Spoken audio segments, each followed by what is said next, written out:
this video we'll answer the question, what are international agreements and how can they help mitigate climate change?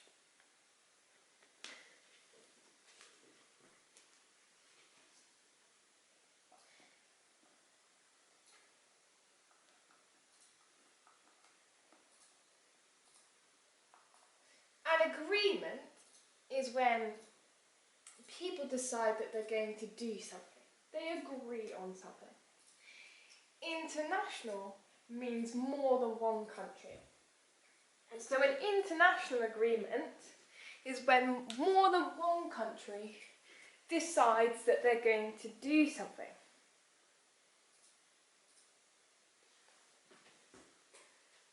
One of the most important international agreements about climate change is the 2015 Paris Agreement. Now there have been lots of conferences where multiple countries have come together and discussed climate change. But the Paris Agreement is the first conference where countries really commit, they decide that they're going to reduce the amount of greenhouse gases. At the Paris Agreement, governments, so leaders of the country from LICs, here are LIC leaders of the world, and from HICs,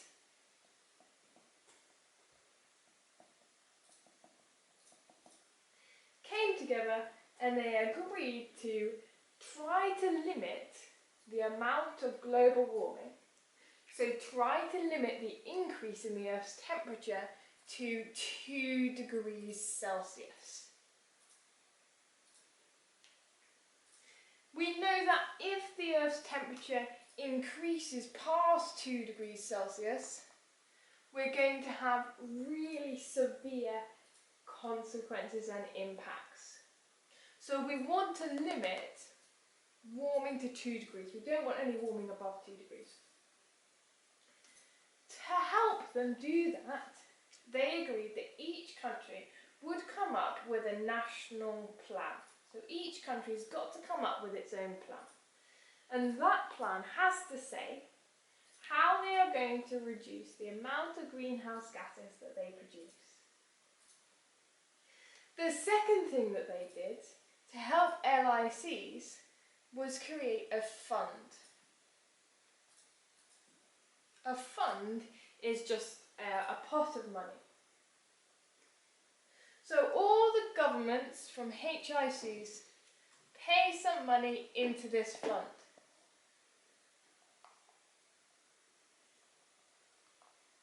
And there are now $100 billion in that fund.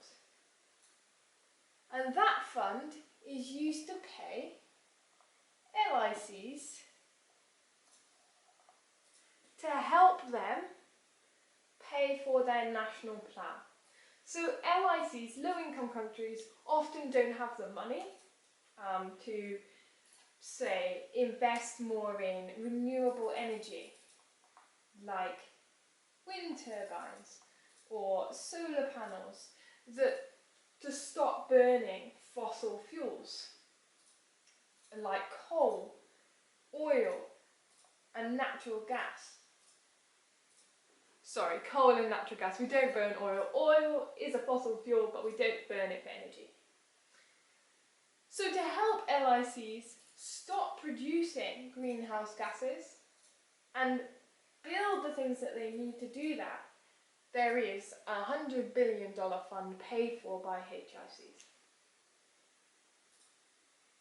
So this, on the face of it, it seems like a really good idea.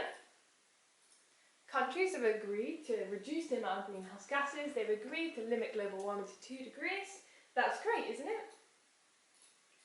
Well, like I said, there have been lots of conferences where countries have got together and agreed to limit greenhouse gases. But since the first conference, more carbon dioxide has been released into the Earth's atmosphere than in the entire history of humanity. One of the main problems with international agreements is that countries can get together and say, yes, we're going to do a national plan, we'll pay into that fund, but really, there's nothing to stop them building more coal power stations. There's nothing to stop them building factories that release greenhouse gases or deforesting the rainforest. There's no jail to put countries in if they don't follow the rules. There's no police to make global police to make sure that the countries are doing what they say they're going to do. So they can write down all these promises, but there's no punishment, so they might not keep their promises.